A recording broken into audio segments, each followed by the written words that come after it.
বিজেপির মণ্ডল সভাপতিকে মারধরের অভিযোগ তৃণমূলের বিরুদ্ধে, পাল্টা তৃণমূলের উপপ্রধানকে মারধরের অভিযোগ উঠল বিজেপির বিরুদ্ধে।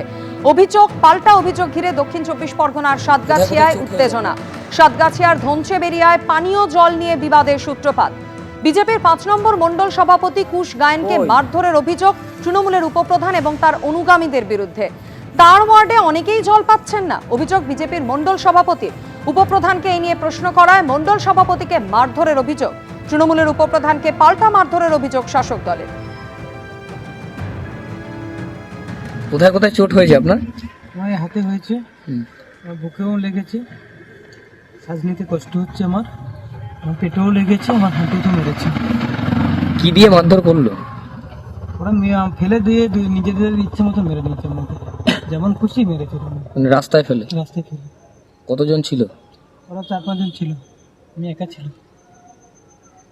প্রতিবাদ করাতেই কি মারধর? হ্যাঁ, আমি শুধু বলেছি একটা গ্রামে একদিকটা জল যাচ্ছে আর একদিকটা জল যাচ্ছে না কেন, সেটা কি আমাকে বলবে একটু, এটুকুই বলেছি। কে মারধর করলো? উপপ্রধান? উপপ্রধান মেরেছে, আর পাশের সদস্য সুরজিৎ গায়েন, উপপ্রধান দিলীপ গায়েন, পাশের সদস্য সুরজিৎ গায়েন। সাতগাছিয়ায় পানীয় জল নিয়ে বিবাদের সূত্রপাত, আর তারপর বিজেপি এবং তৃণমূল একে অপরের বিরুদ্ধে মারধরের অভিযোগ করেছে।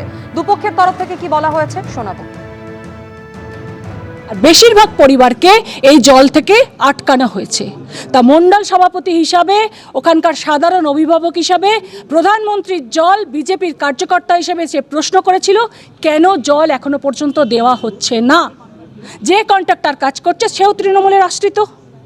তাহলে সে তখন বলেছে উপপ্রধানকে ফোন করো, বলার সঙ্গে সঙ্গে উপপ্রধান এসে সেখানে হাজির হয় এবং তার উপর চড়াও হয়ে মারধর করে। আর এটা প্রশাসনের চোখের সামনে হচ্ছে, প্রশাসন এখানে নিশ্চুপ। তার জন্য আজকে আমরা এসেছি জানাতে। তারা বিজেপির এই বলছে যে জল কেন তৃণমূল থেকে দেওয়া হচ্ছে, বিজেপি থেকে দেওয়া হচ্ছে না, এই ভুল বার্তা মানুষের কাছে পৌঁছাচ্ছে। এবং আমরা আমাদের উপপ্রধানের গায়ে হাত দিয়েছে ওই বিজেপির নেতারা, তার জন্য আজকে থানায় কমপ্লেন করা হয়েছে।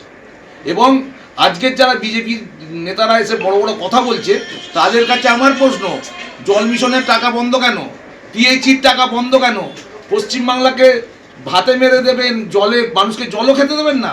আমার প্রশ্ন বিজেপির কাছে, ভালোভাবে চলুন, নইলে কিন্তু আমরা মানুষের সাথে আছি, মানুষের পাশে আছি, আমরা কোনো বিভাজন দেখি না।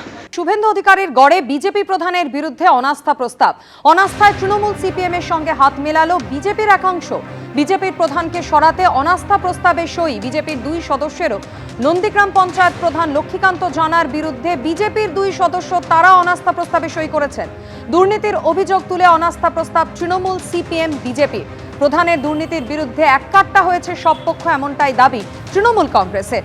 যদিও এই অভিযোগ উড়িয়ে দিয়ে বিজেপির পঞ্চায়েত প্রধান দাবি করেছেন দুর্নীতিগ্রস্ত তৃণমূলই। বিজেপি সদস্যদের ভুল বুঝিয়েছে তৃণমূল, দাবি করেছেন পঞ্চায়েত প্রধান।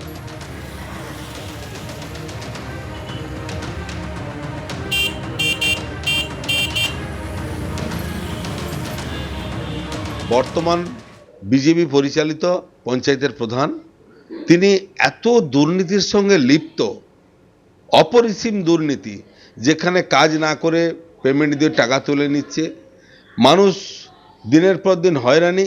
ঘরের পারমিশন করতে গেলে প্রধানকে টাকা ঘুষ দিতে হয়, সার্টিফিকেট নিতে গেলে প্রধানকে ঘুষ দিতে হয়, পঞ্চায়েতের কাজ করতে গেলে ঘুষ দিতে হয়। অতএব ঘুষের প্রধানের বিরুদ্ধে মানুষ এখন গর্জে উঠেছে।